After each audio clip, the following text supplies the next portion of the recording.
I support farmers. No farmers, no food. Hello everyone, I'm Navkiran and I welcome you all to my channel Navkiran's Nursing Classes.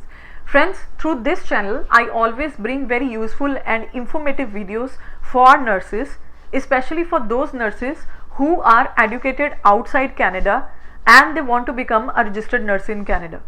So today I have come up with a very useful video again on nursing in Canada. See, there are numerous concerns among internationally educated nurses, and one of the concern is safe practice period. So many a times the nurses will contact me and they will ask me when we should start our NNAS process and what is the role of safe practice period in that NNAS process. So I have decided to make a video on this so that I can clarify every doubt related to the safe practice period for you. So let us start today's video.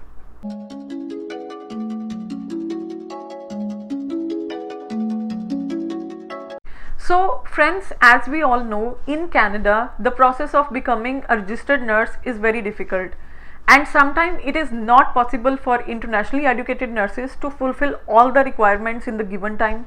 In this case, their safe practice period expires. Now let us discuss everything about safe practice period in this video. So first of all, what is a safe practice period? Friends, safe practice period is a period during which you can apply for your RN license in Canada, and this is valid for 3 years. See, if you have started your NNAS process and you have completed your BSc nursing in 2020 and you are starting your NNAS process in 2020, okay, then your safe practice period is going to expire in 2023 if you are already in Canada, right? And if you have left your job in 2020 and then you came to Canada or immigrate to Canada, then your safe practice period will again expire in 2023. In short, it is valid for 3 years, right? So the next question which internationally educated nurses will usually ask me is that what if our safe practice period expires before we start our NNAS? Well, this is not a good sign. If your safe practice period expires before you start your NNAS process, or even like if the advisory report is not being issued and before that your this experience expires, then it might result in the non-favorable advisory report. The board might tell you to go for a study which will contain at least 400 practical hours. Not only for RN, even for LPN you will get study most probably.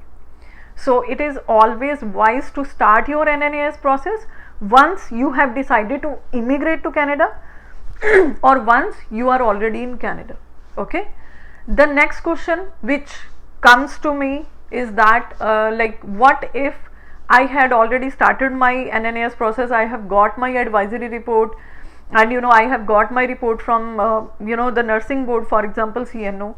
After that, if my safe practice period expires, then see, whenever your safe practice period will expire, the board will send you the message that your safe practice period has been expired, and then again they will ask you to go for a study which will be having lab hours in it in order to fulfill those clinical hours, okay. Or they can tell you to like submit any job experience that you might not have shown to NNAS, okay. So there is a particular process for that. In the case of CNO, they will provide you 3 forms. These are employment verification form and all. We will talk about this in the next video. So basically these forms will be provided. You have to give information about your previous employment to the board, and then they can extend your safe practice period. And the next question is like how can I extend my safe practice period? See, when you already know that your safe practice period is going to be expire in coming months, so what you can do? You can either go back to your country, get the work experience, then submit that information to the nursing board, for example CNO, okay. So you have to send again the various form, the same process I was talking. So basically you have to submit some forms to them and then they will extend your safe practice period. But this is not easy. That is why it is always wise to start your NNAS process like as soon as you leave your job. Start your NNAS process in order to save your safe practice period. So friends, the next question which arises is like, if there is some employment history which I had not shown to NNAS, can I show it to my board? The answer is yes. So basically, sometime what happens while doing our job, we start our NNAS from our home country. Many nurses start NNAS process from their home country as well. So during that time, like sometime we are not able to show some job experience to NNAS, right? In that case, you can and you should definitely show that experience to the board. There is again a particular process for that, submission of different forms and all from your registration body, from your employer, from yourself.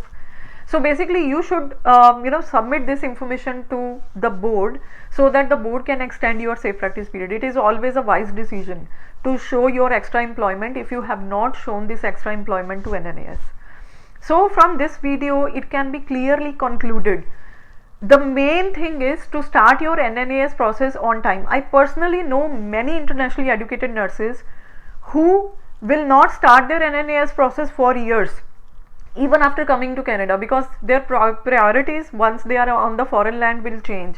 Definitely there are so many things to consider when you are in a new country, right? So friends, it's very important to start your NNAS process on time, or as soon as you leave your job, or as soon as you complete your BSc, if you are not doing any nursing related studies in Canada, right? If you do any nursing related studies in Canada, then start your NNAS process after the completion of that study, because automatically your safe practice period will be extended for next 3 years because you are doing nursing related study in Canada, right? So it is always advisable to start it on time to save your safe practice period in order to become an RN within that given period, so that you don't need to travel altogether to your country again to extend your safe practice period, because that's not easy.